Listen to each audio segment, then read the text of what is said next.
નમસ્કાર, આપ જોઈ રહ્યા છો NN ન્યૂઝ. હવે છે અગત્યના સમાચાર. સુરત એસઓજી પોલીસે ઉધના અને પુણામાંથી શંકાસ્પદ પનીર અને શંકાસ્પદ માવાનો જથ્થો ઝડપી પાડ્યો. ઉધનામાં શ્રીજી પ્રોવિઝન સ્ટોર ખાતે રેડ કરી 80 કિલો શંકાસ્પદ પનીર ઝડપી પાડ્યું. પુણા મગોબ પ્રિયંકા સિટી ખાતે રેડ કરી 168 કિલો શંકાસ્પદ માવો ઝડપી પાડ્યો હતો.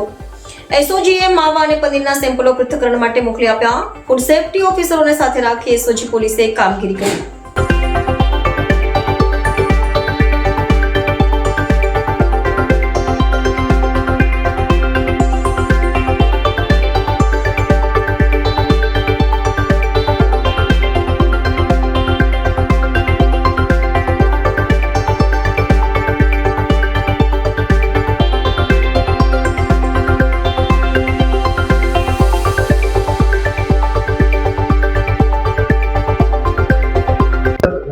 પનીરનો અને માવાનો જથ્થો જપ્ત કરવામાં આવ્યો છે. છેલ્લા કેટલાક દિવસથી એસઓજીની સતત જે નકલી ચીજ વસ્તુઓ છે એના વેચાણ ઉપર વોચ રાખવામાં આવી રહી છે અને ક્યાંય પણ ઇન્ફોર્મેશન મળે કે અહીંયા નકલી એનાલોગસ કે ખાઈ શકાય એવી વસ્તુઓ મળે તો ત્યાં તરત જ અમારી ટીમ પહોંચી જતી હોય છે. એવી જ રીતે આજે સવારમાં ખબર પડી કે ઉધના ખાતે એક જગ્યાએ આવું એનાલોગસ પનીર છે એ કોઈ બ્રાન્ડિંગ વગર લૂઝ છૂટક વેચાણ થાય છે તો ત્યાં એસઓજીના ટીમ જઈને રેડ કરતા ટોટલ 80 કિલોગ્રામ જેવું આવું નકલી પનીર મળી આવ્યું છે. ફૂડ સેફ્ટી ઓફિસર સાથે રેડ કરવામાં આવી અને ત્યાં એના નમૂના લેવામાં આવ્યા અને જે 80 કિલોગ્રામ પનીર છે એને જપ્ત કરવામાં આવ્યું.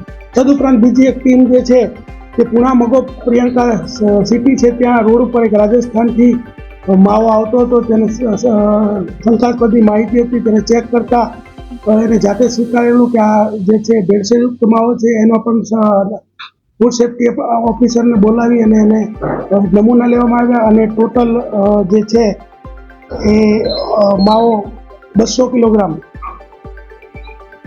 છે જપ્ત કરવામાં આવેલો છે. કઈ રીતે બનાવતા હતા, કેટલા ભાવે વેચતા હતા અને ક્યાં ક્યાં સપ્લાય થતી? અત્યારે જે અમને માહિતી મળી છે એ મુજબ આ જે પનીર છે એ અલગ અલગ જગ્યાએ લૂઝ વેચાણ કરતા હતા અને માવો જે છે વિવિધ જે દુકાનો સ્વીટ માર્ટ છે એની અંદર અને ડેરીમાં આ લોકો આપતા હતા. પરંતુ ડિટેલમાં જે એની છે એની જ્યારે રિપોર્ટ આવશે અને જ્યારે ગુનો દાખલ કરશું ત્યારે વધારે જે તપાસ કરશું એની અંદર મળી આવશે. માવા અને પનીર કઈ રીતે બનાવવામાં આવશે? પનીર જે છે મોટે ભાગે પામ ઓઇલ ની અંદર થોડો ઘણો દૂધનો પાવડર મિક્સ કરી અને ત્યારબાદ એને ગ્લેશિયલ એસિટિક એસિડથી ફાડી અને આ લોકો બનાવતા હોય છે. અને બીજું અલગ અલગ રીતે પણ પનીર બનાવતા હોય છે. પરંતુ પનીર માટે એક જોગવાઈ છે FSSAIની કે જો તમે દૂધનું પનીર હોય તો એની ઉપર મિલ્ક પનીર લખવું પડે અને જો બીજું કોઈ માની લો કે પામ ઓઇલથી બનાવ્યું હોય કે અન્ય રીતે બનાવ્યું હોય તો એના ઉપર નોન ડેરી પ્રોડક્ટ અને એવું લખવું પડે ને એને પનીર તરીકે લખી શકાતું નથી. તો શું ભાવે વેચાણ કરશે? પનીર છે 200 રૂપિયાના આજુબાજુ આ લોકો વેચાણ કરતા હતા. ખરેખર રિયલ પનીર જે છે એ જો તમે બનાવો તો 500 રૂપિયા માં તમે વેચાણ કરી શકો કારણ કે એની કોસ્ટ જ એટલી આવે છે. ખરાબ મુદ્દામાલ પણ મળી આવે છે. હા, જે કોઈ મુદ્દામાલ મળી આવે તમામ સીઝ કરવામાં આવ્યું છે અને નમૂના લેવામાં આવે છે અને નમૂના માંથી જ્યારે પણ એનું રિઝલ્ટ મળશે ત્યારે તાત્કાલિક કાયદેસરની કાર્યવાહી કરવામાં આવશે. રાજસ્થાનમાંથી ક્યાંથી આવેલી હશે? ક્યાં મોકલવાનું? એ અત્યારે સીઝની પ્રક્રિયા ચાલુ છે અને એની તપાસ પણ અમારી ચાલુ છે. એ તમને બાદમાં જાણ કરીશ. પનીર અને માવાનો રિયલ ભાવ શું અને આ લોકો કયા ભાવે?